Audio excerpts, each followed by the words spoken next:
Hay escuelas cuya perspectiva se plantea única y exclusivamente desde la intención instruccional. ¿Qué quiere decir esto? Que pretenden sencillamente definir la escuela, el papel, la función de la escuela como un lugar de transmisión de conocimientos. ¿Por qué tenemos una escuela? ¿Por qué viene el niño a la escuela? Para que le transmitamos conocimientos. Y entonces los objetivos de la educación se plantean siempre en términos de lo que el niño debe conocer. Que el niño conozca esto, que el niño entienda esto otro. Algunos se atreven además a utilizar el verbo saber, como si eso fuera el saber. De saber viene sabiduría. Y sabiduría viene de sapere latino, del saborear.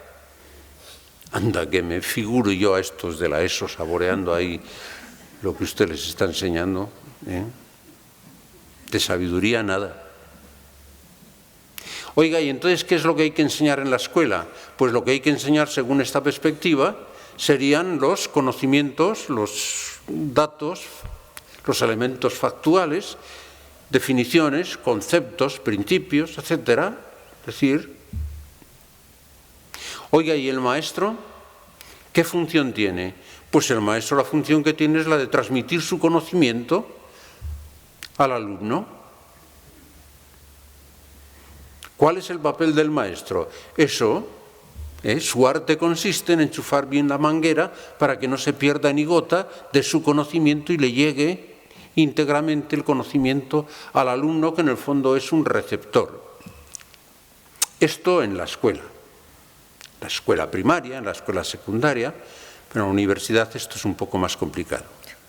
El arte de la universidad es el arte de que pasen los apuntes del cuaderno del profesor al cuaderno del alumno sin haber pasado ni por la cabeza del profesor ni por la del alumno, ¿no? O sea, directamente. Y a la hora de evaluar la calidad que da ese centro educativo, se evalúa fundamentalmente en función de la cantidad de conocimientos que tiene ese centro. ¿Qué tal colegio? ¿Qué tal centro de enseñanza es este? Dice, buenísimo, mire usted, somos los mejores en selectividad. En el concurso de conocimientos quedamos siempre los primeros. Bien, esta es una concepción de la educación. No importa que quizás para que tengan los conocimientos se haya tenido que destrozar usted afectivamente al sujeto. No importa que para que tengan los conocimientos quizás hayamos atrofiado el sentido de la sociabilidad y a lo mejor hasta el sentido de la libertad responsable. No importa, lo importante es el conocimiento. Frente a esta visión hubo alguien que dijo, no, mire usted, el fin de la escuela no pueden ser los conocimientos. El conocimiento es algo que está subordinado a... ¿A qué? Dice, al fin fundamental de la escuela, que es el de socializar al alumno, dijeron.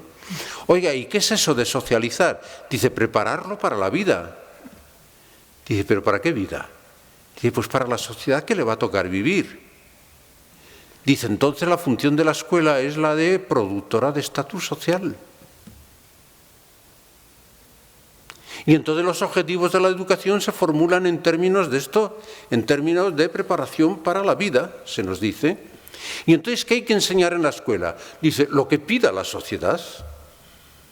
Lo que pida la sociedad.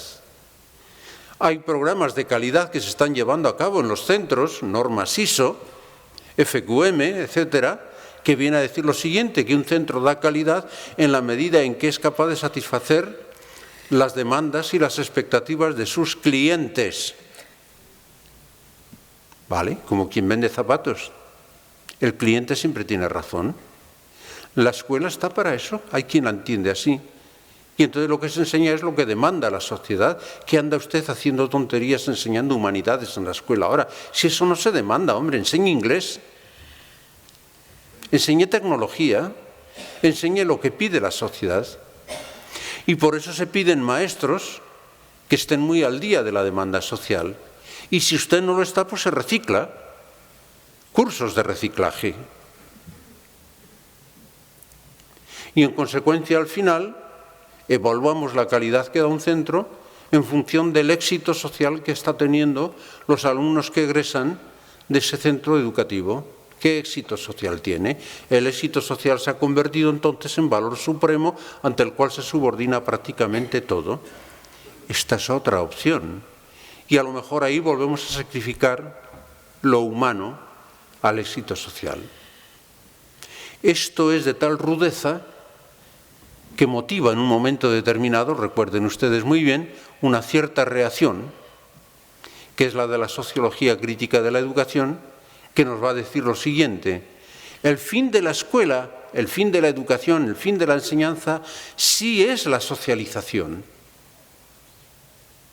pero no reproduciendo la sociedad en la que queremos que se integren, porque la sociedad es mala, es injusta, etcétera, etcétera, nos dicen. Dice, sino anticipando en la escuela los cambios que queremos que se puedan producir en la sociedad. Y entonces formulan los objetivos educativos en términos de cambio social. ¿Cuál es el fin de la escuela? Ponerse al servicio de un cambio social. Claro, el problema es preguntarse, dice, ¿qué cambio, oiga? ¿Qué cambio? Y algunos, en fin, con mejor conciencia quizás, nos digan que al servicio de una sociedad más cristiana, eso es lo que dicen al menos los colegios confesionales, pero otros, en otros lugares, dirán que la función de la escuela es servir al cambio para conseguir la identidad de nuestro pueblo, o para conseguir la pureza étnica de nuestro pueblo, o para conseguir el hombre de la revolución institucionalizada, o para conseguir, etcétera. Y por eso se pide un maestro que esté fundamentalmente ideologizado. Y en consecuencia la calidad de un centro se mide por la capacidad que tiene de producir determinados cambios. ¿Qué papel juega aquí el alumno? Aquí, como en el caso anterior, el pobre alumno lo hemos hecho una reducción a su pura dimensión social. Mira, a mí esto me parece capital y me van a permitir que me detenga un momento a explicar esto que quiero decir, porque me parece capital, me parece de tal trascendencia en este momento, porque creo que ingenuamente este es un pensamiento que ha entrado en determinados ámbitos donde no debiera haber entrado nunca. Yo entiendo siempre la persona como un vaso. Para mí la persona, la metáfora sería la metáfora del vaso. Este vaso, oiga, tiene profundidad, que es el sentido de la identidad del sujeto. Yo soy yo, pronombre, dimensión pronominal. Pero este vaso tiene también apertura. Yo soy un yo, pronombre yo, con unas preposiciones. Yo, para, con, hacia los demás. Esto es el ser humano. Además, el vaso tiene exterioridad y tiene una interioridad, oiga. Tiene una interioridad muy interior, en superlativo. ¿Recuerdan cuál es el superlativo de interior? Íntimo. Yo soy persona porque tengo intimidad. Podía seguir con la metáfora. Ahora bien,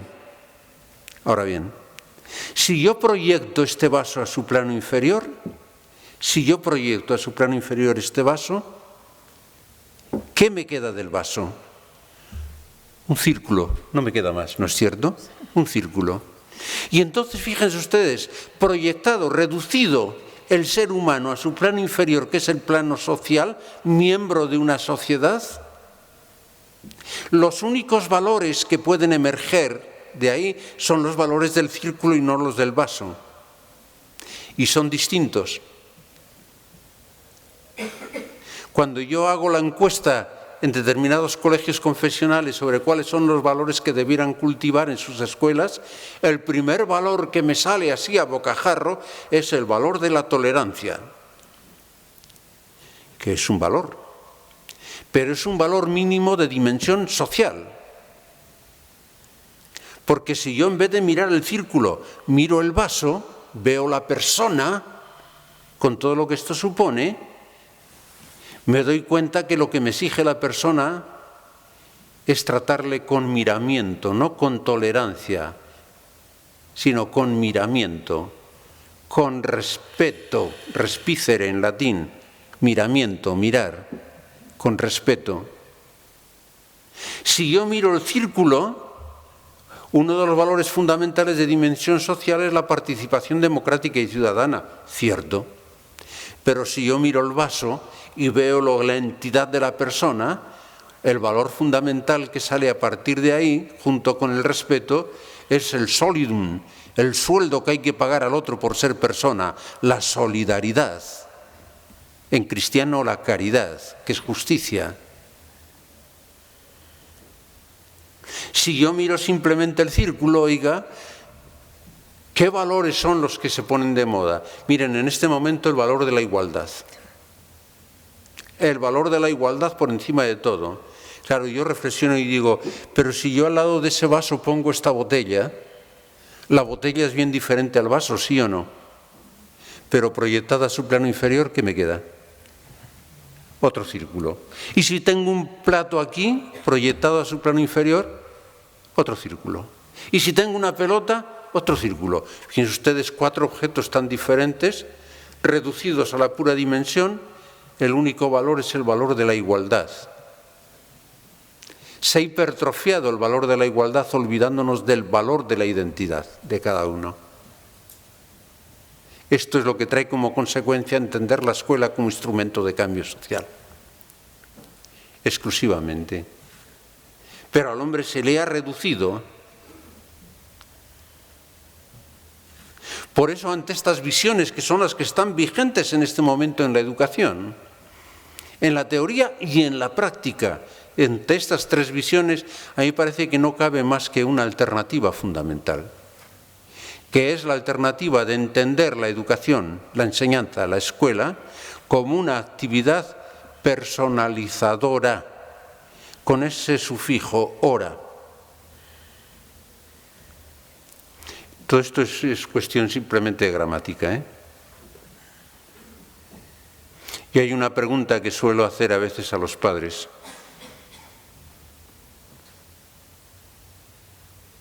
Para ponernos a reflexionar sobre la educación de los hijos. Oiga, ¿hemos pensado para qué hemos traído a nuestros hijos al mundo alguna vez? ¿Por qué? No, ¿para qué? El por qué no hagan esa pregunta que es muy indiscreta, por favor.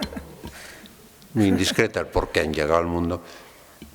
Robert Spaemann, ese pensador católico alemán, tiene un librito, un libraco, el que se titula Límites, y él cuenta aquello de la vez que estaba en casa con sus hijos adolescentes allí, ¿no? Y estaba el de 13 años tan enfadado con sus padres porque no le dejaban hacer lo que quería. Estaba enfadadísimo. Tampoco es tan raro tener uno de 13 años enfadado en casa, es muy normal, Y estaba tan enfadado que se enfrentó a sus padres, oiga, y les dijo, es que no pensasteis en mí para traerme a este mundo, No me pedisteis permiso. Y dice Robert Spaemann, un hombre profundo, que se le quedó mirando, le dijo, oye, tontito, ¿pero tú crees que tu madre y yo estábamos para pensar en ti en ese momento, hijo? Esa pregunta no se hace, ¿el para qué? Pues yo esta pregunta se la hago a los padres, ¿el para qué? Y normalmente recibo siempre la misma contestación, pues yo he traído a mis hijos a este mundo para estar aquí.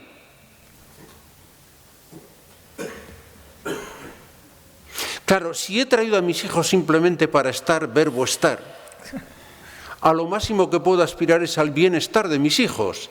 Y los valores fundamentales son los valores del bienestar. No se extrañe usted si algún día el estado del bienestar les proporciona las cosas mejor que usted y se las quita de las manos, Y a la hora de buscar un centro de enseñanza, ¿usted qué buscó? Dice, un colegio que me garantizara a la larga un estatus social para mis hijos, un estatus de estar. Por eso el mayor problema de muchos padres, el problema de la libertad de los adolescentes, se reduce a eso. Dice, ¿cuánto tiene que estar suelto mi hijo? No si es libre, no, si está libre. y usted le plantea valores éticos, dice, no, lo que importa no es hacer el bien, sino quedar bien, que es una forma de estar. Y cuando al final del trayecto usted le pregunta, oiga, ¿y su hijo qué? ¿Tuvimos éxito en la educación o no? Dice, sí, contentos. ¿Y por qué me dice usted eso? Dice, mire usted, si lo tengo muy bien situado. Tiene un sitio donde estar. En castellano, además, si es un buen castellano, te lo dicen más gráficamente. Dice, lo tengo colocado muy bien, en buena posición, dicen, con buena posición. Ahí se terminó la historia. Pero no miren ustedes la respuesta de para qué hemos traído a los hijos del mundo, al mundo no está por ahí. Yo los traje para ser, no para estar. Que por algo nuestra lengua, que es tan rica, ha diferenciado. Otras lenguas no han llegado a hilar tan fino, pero la nuestra sí. Sabe diferenciar entre el ser y el estar. Yo les traje para ser. ¿Para ser qué, oiga?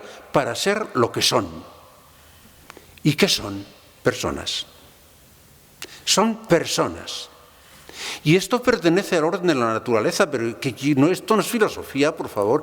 Esto es puro sentido común.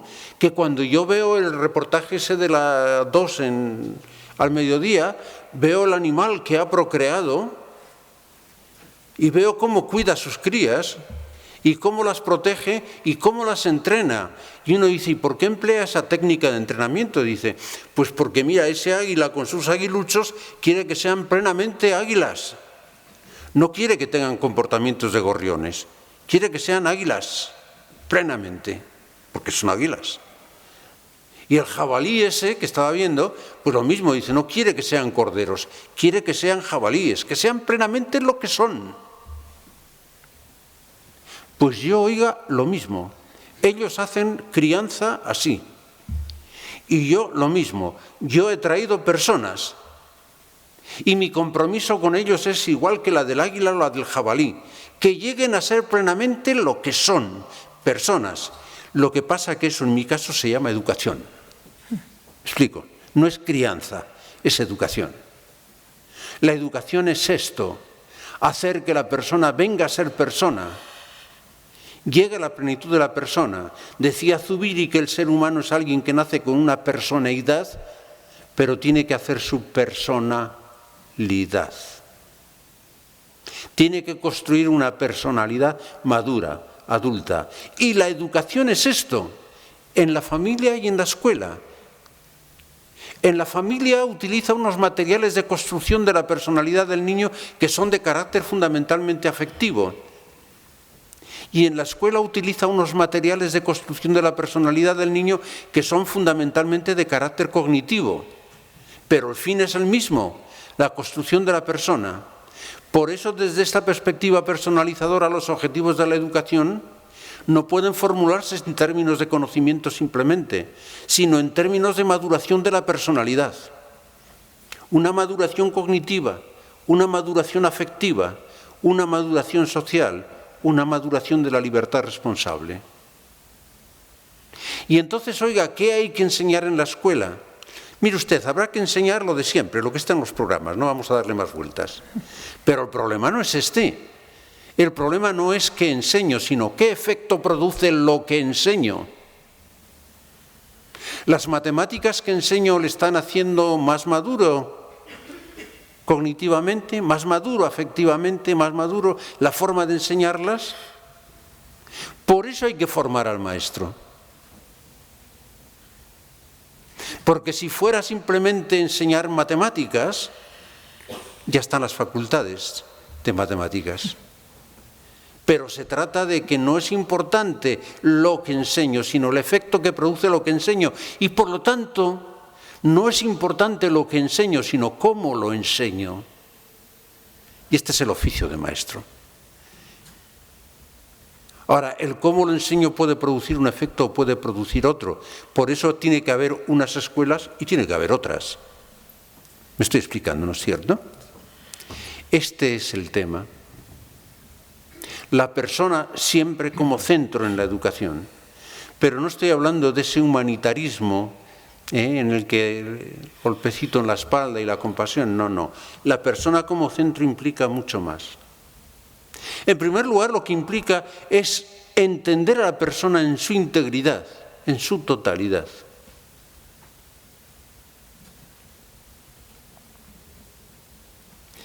Y esto me parece capital.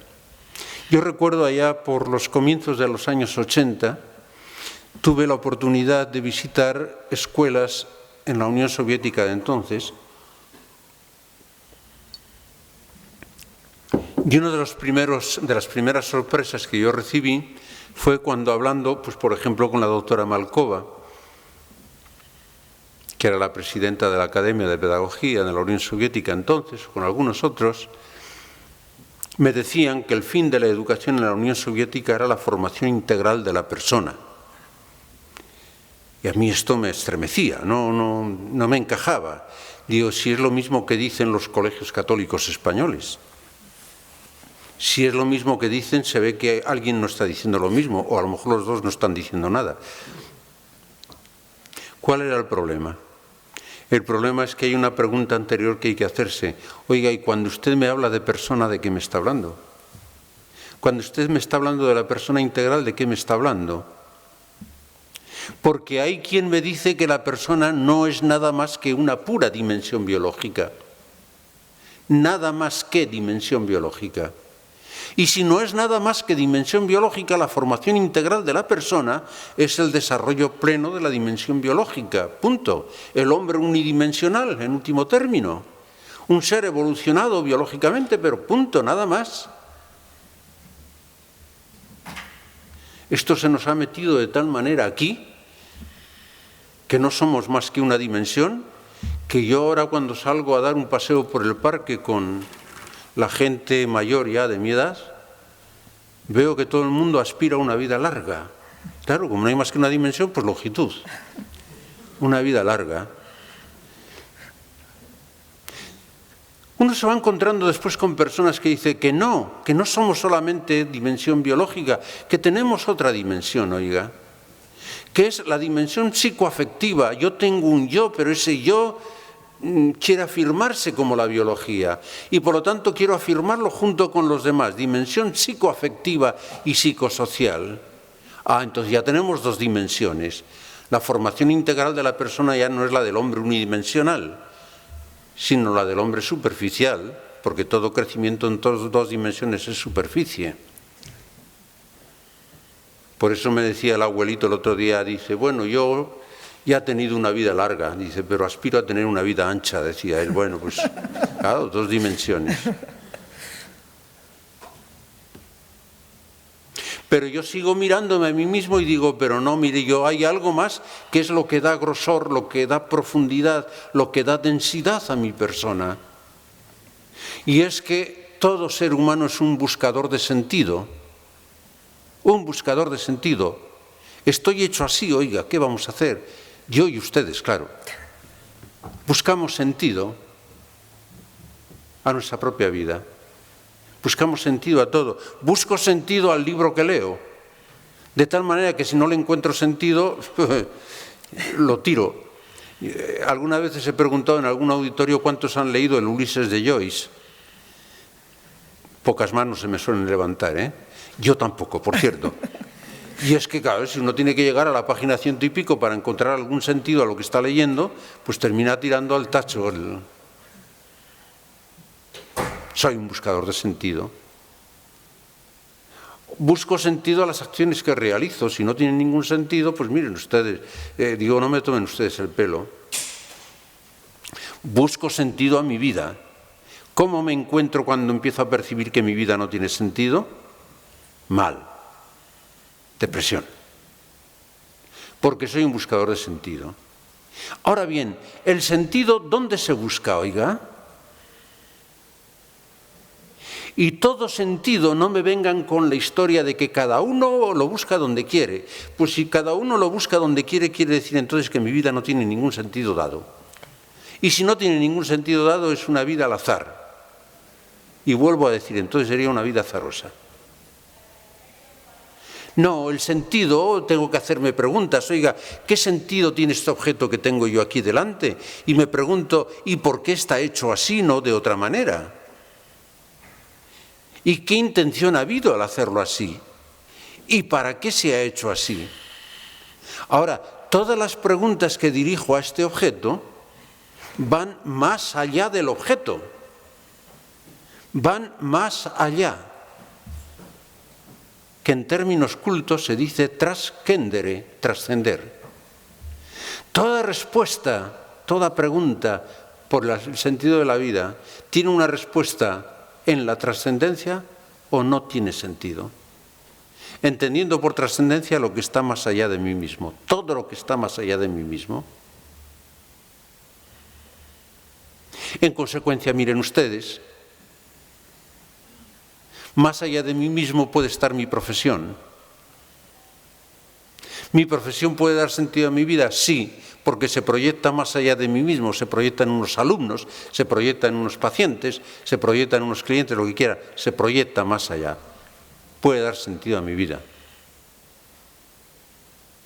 ¿Cuál es el problema? Que un día llega un momento en que me dicen, yo les decía el otro día en Ávila hablando de estas cosas, te declaran descendiente del último Inca, que fue el Inca Paz, y entonces te dicen, usted ya no puede seguir ejerciendo su profesión, y entonces habrán visto ustedes la depresión de algunos jubilados, ¿verdad que sí? ¿Y ahora qué hago? Si mi vida no tiene sentido. Claro, si lo que daba sentido era tu profesión. Oiga, vaya más allá, hombre, trascienda más. ¿Pero dónde? Pues por ejemplo, sus hijos son más trascendentes que su profesión. Y por eso pueden dar más sentido que su profesión. Claro, hasta el día que se me han marchado todos. Y en el fondo te dicen, ya no te necesito. Y yo que estaba acostumbrado a intervenir en su vida para resolver los problemas, y eso daba sentido a mi vida, me entra la depresión del nido vacío. ¿Verdad que sí? Y entonces nos empieza a entrar el síndrome de suegros. No es más que eso. El síndrome del suegro es el que quiere seguir interviniendo porque su vida, si no, no tiene sentido, ¿no? Y no se da cuenta de que molesta, ¿no? Hasta que un día le dicen, oye, que eres como la niebla en Valladolid. Dice que el día que se levanta y se va queda un día estupendo.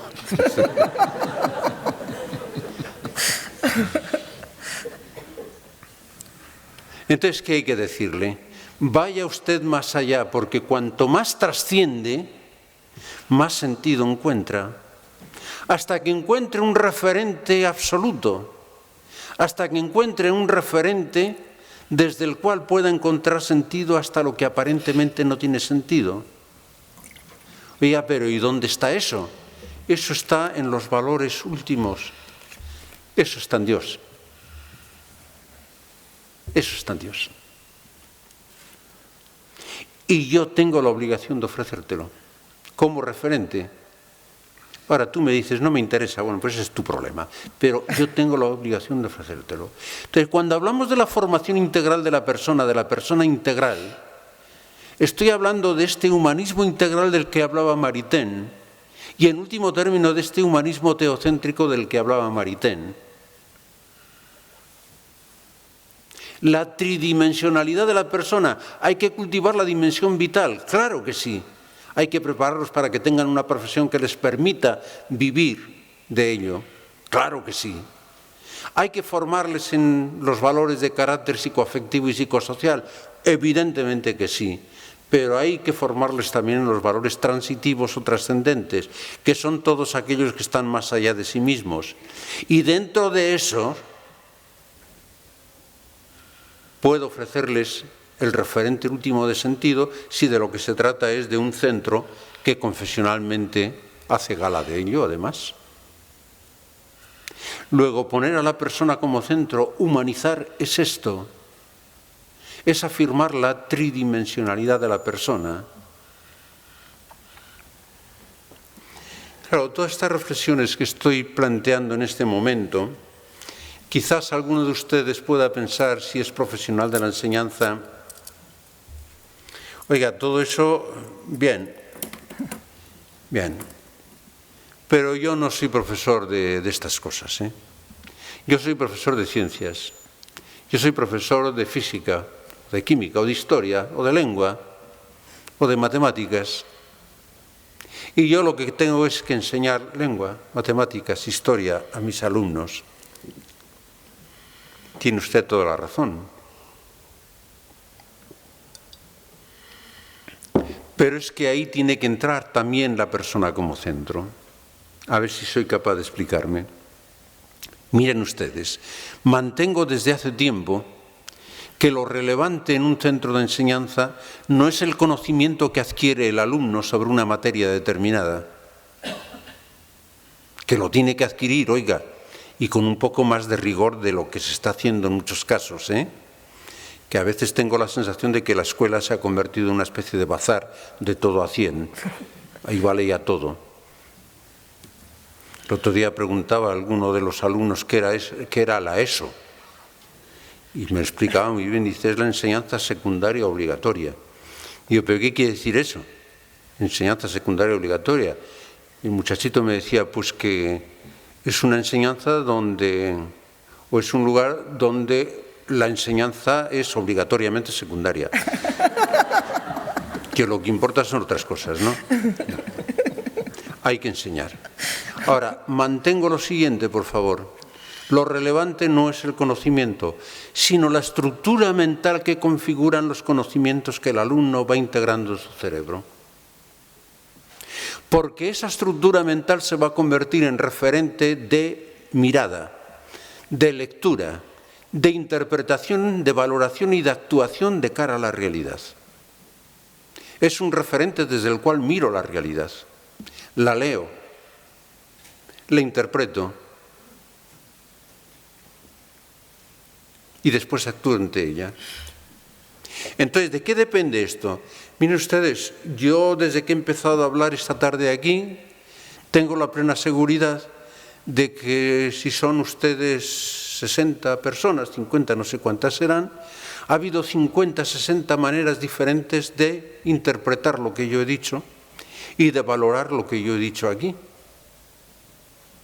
No puede ser de otra manera, oiga. ¿Por qué? Porque cada uno de ustedes tiene puesto ahí delante un filtro. Tiene puesto ahí delante una especie de matriz, de troquel. De tal manera que lo que yo he dicho ha pasado por ahí forzosamente. Han hecho ustedes la asimilación de acuerdo con el troquel y han hecho la acomodación, Piaget, han hecho la acomodación en función de la forma que ha tomado lo que yo he dicho al pasar por el troquel.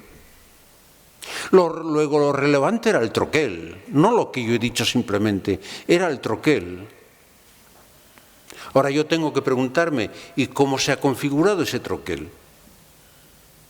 Pues dependiendo cómo a lo largo de su vida los conocimientos y experiencias que han tenido se han ido integrando mentalmente, cómo se les ha ido presentando y cómo lo han ido integrando. Por eso lo relevante para un maestro, lo decía Hannah Arendt, que no era una educadora, pero tiene un ensayo interesante sobre esto, cuando dice, cuando un maestro se pone delante de un alumno para enseñarle, aunque el maestro no quiera, aunque no se lo proponga, aunque no lo programe, en el fondo le está diciendo al alumno, el mundo es así. Y ella se pregunta, ¿y cómo es el mundo que está mostrando usted al alumno? Porque podemos encontrarnos con que hay alumnos que salen con estructuras mentales, con referentes de interpretación materialistas. ¿Por qué? Porque se les ha ido presentando la realidad histórica, la realidad científica, todas las realidades de las que se ha ido hablando desde una perspectiva materialista. Oiga, no, en mi colegio no, ¿eh? Ya, mire usted a ver cómo están enseñando la historia. Y en el otro puede estar saliendo un alumno con una mentalidad cientista, porque todo lo que no es rigor científico, oiga, o es mito o es mentira, bobadas. Todo lo que no se atiene al Círculo de Viena, a los principios del Círculo de Viena, venga, de eso no hablamos, no es serio hablar, ¿no, Wittgenstein? De eso no es. y salen con esa mentalidad cientificista, perdón. Cientificista, no, es que no se dice cientista, ya he aprendido yo eso. A algunos se lo he explicado yo. Me enseñó mi ordenador que esa palabra no debo usarla. Es que yo tengo un ordenador que mi compañero dice que tiene poca memoria y yo no sé si tiene poca memoria, pero yo he comprobado que lo que tiene es una voluntad de hierro. Se toma hasta la libertad de cambiarme las palabras que escribo. Y cada vez que escribo en mi ordenador, en el Windows, cada vez que escribo cientista, se toma la libertad de cambiarme la palabra, oiga. ¿Sabe lo que me pone? Cuentista. Y tantas veces me ha hecho esta faena que he terminado por pensar que tiene razón. O pueden salir con mentalidad relativista, oiga. O pueden salir con una estructura mental que es un cacao impresionante, porque cada uno a su manera. ¿Cuál es mi propuesta, oiga? Que no se puede enseñar ninguna asignatura, no se puede enseñar ninguna materia sin clarificar previamente el profesor a sí mismo cuál es la cosmovisión desde la cual está pensando esa materia y la está enseñando.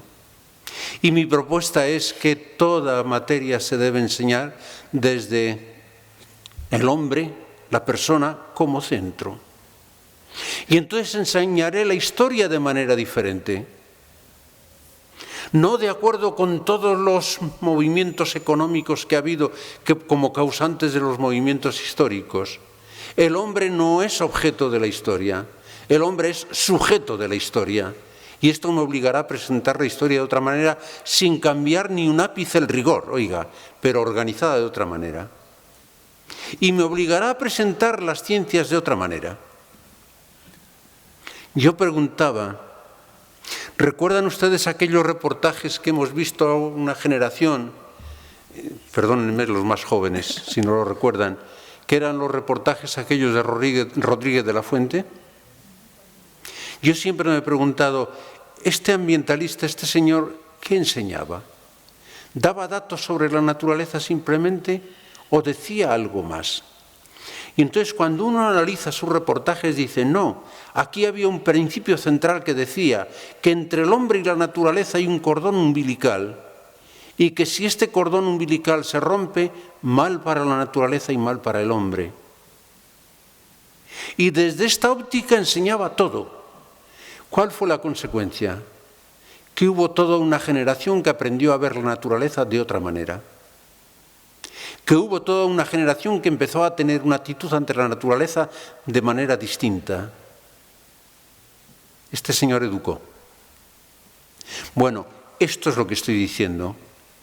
Yo lo que propongo no es el cordón umbilical. Yo lo que propongo es la persona siempre como centro. Pensar todo como centro. Y enseño la literatura ¿para qué? Para que el alumno perciba claramente que cada movimiento literario está testificando una percepción, una concepción de persona con sus ideales y sus aspiraciones. Y que la literatura no es más que en ese momento un reflejo del pensamiento que hay respecto a la persona en ese momento. Me hacía antes referencia a Carmen, porque alguna vez lo he comentado, y enseño la conjugación de los verbos, incluso desde otra perspectiva. Todavía recuerdo cómo la conjugación de los verbos a los alumnos del bachillerato me servía para hacer reflexionar fundamentalmente el proceso evolutivo del pensamiento, de la razón del ser humano. Este ser superior que ha desarrollado inteligencia, oiga, que se distancia del resto de los animales en un momento determinado, que mientras está a su misma altura lo único que hace es una función señalativa del lenguaje y por eso no tiene capacidad de ir mucho más allá de los infinitivos. Pero a medida que va desarrollando memoria, tiene que desarrollar pretéritos. Ahora pega un salto en su proceso evolutivo, surge la inteligencia y como consecuencia de esa aparición de la inteligencia, oiga, empieza a prever el futuro. Y entonces se ve obligado a reflejarlo en los futuros. Y yo les preguntaba a mis alumnos, ¿Habéis pensado vosotros cuánta inteligencia hay metida en un condicional? ¿Vale? Piénsense en un condicional, cuánta inteligencia hay metida, lo haría el mono ese que está subido ahí. Oye, y cuando este ser humano que ha llegado hasta ahí al final se encuentra con el descubrimiento de un ser supremo y lo descubre como persona y quiere dirigirse a él, ¿qué hace? Pues inventarse el subjuntivo, oiga. Se inventa el subjuntivo, no le queda otra. Miren si no el Padre Nuestro cómo está formulado. ¿Qué quiero decir con esto? Por favor, no me lo tomen al pie de la letra. Lo que estoy diciendo es que se puede mostrar una realidad desde la perspectiva de la persona siempre como centro. Y esto sería humanizar. Todavía recuerdo, voy terminando por favor porque estoy cansando. Todavía recuerdo cuando de determinada autonomía el consejero de Educación me pidió en una ocasión un curso sobre valores para directores de sus colegios. Y me dijo, haz mucho hincapié en el valor de la paz, porque, en fin, por la circunstancia de nuestro pueblo, etc. Y entonces yo le comenté, me gustaría conocer los diseños curriculares que habéis aprobado, como diseños oficiales para vuestros centros. Y una vez vistos los diseños curriculares tuve que decirle, oye, mira, lo siento, no puedo dar este curso, porque el problema del valor no se juega en las palabras que decimos, sino en la estructura mental que se configura en unas personas a las cuales se les está mostrando una historia exclusivamente para que vean la superioridad de su pueblo. Se les está enseñando una literatura para que vean la superioridad de su pueblo. Se les está enseñando incluso una tecnología y unas ciencias para que vean la superioridad de su pueblo respecto a los cretinos estos de la meseta. ¿Sí? ¿Me explico? Y eso les está constituyendo una especie de pirámide de valores en cuya cúspide está el valor pueblo, ante el cual se subordina el valor persona, y sin ningún escrúpulo de conciencia en algún momento se podrá liquidar a la persona en bien del pueblo. Esto ya sucedió en otras épocas, ¿eh? Mírense ustedes, si tuvieran oportunidad, cómo eran los diseños curriculares que estudiaron aquellos oficiales del Tercer Reich. ¿Dónde aprendieron determinadas cosas? Ahí se juega el problema de la humanización. ¿Cuáles son las estructuras mentales que se está creando en la escuela? Y para esto fundamentalmente necesitamos maestros. Decía Rosana Rosanda hace años que el gran problema de Europa es que no tiene maestros. No tiene maestros. Y añadía ella, no tiene maestros porque en el fondo no hay adultos maduros que quieran ejercer de adultos frente a los niños y los jóvenes. Oiga, ¿pero qué es un maestro? Que no, hombre, que las cosas son más sencillas. Yo sé que los pedagogos de oficio se enfadan mucho conmigo cuando digo que la educación en el fondo no es más que el efecto secundario del trato que diariamente tiene un educador con su educando. Porque en ese trato diario que tiene con él, aunque no lo quiera, le hace partícipe de lo que para él es bueno, es bello y es verdadero. Y eso es lo que educa, oiga, no los discursos. Es que claro, les hablo por capítulos y ¿qué de discursos? Lo que es bueno es bello y es verdadero para mí. Y eso lo transmito en el trato diario con mis alumnos. Claro, si después tenemos maestros que no se tratan con los alumnos, se tratan con el aula, con la clase. Tengo 20, pero no con los alumnos. ¿Es muy importante la cercanía del maestro al alumno? Sí, muy importante. Pero yo añado, la cercanía del maestro al alumno solamente es relevante cuando previamente el alumno ha captado la distancia que hay entre él y su maestro. Cuando ha captado la superioridad intelectual del maestro, la superioridad moral del maestro, la superioridad psicológica del maestro, y lo admira, y entonces percibe de que ese ser a quien admira se acerca a él para interesarse por la salud de su madre, para simplemente preguntarle, oye, estarás disgustado porque te he tenido que suspender, ¿no? Sencillamente para decirle, ¿quieres que te eche una mano? Entonces el alumno se autoafirma. Inconscientemente el alumno dice, yo valgo mucho, oiga, para que este tío venga a mí, yo valgo mucho. Y se autoafirma. Ahora, cuando es un mindundi el que viene y me dice, oye, que yo soy igual que tú, a mí Pepito como tú, Y dice, joder, qué tío más divertido. Sí, pero no me aporta absolutamente nada, No es maestro. Los maestros terminan teniendo discípulos. Los pedagogos a lo sumo tienen seguidores, pero los maestros tienen discípulos al final. Y para esto necesitamos centros que se dediquen a formar maestros. Desde otra perspectiva. Maestros que acaben de ver la educación como un espacio donde se ha de poner a la persona siempre como centro.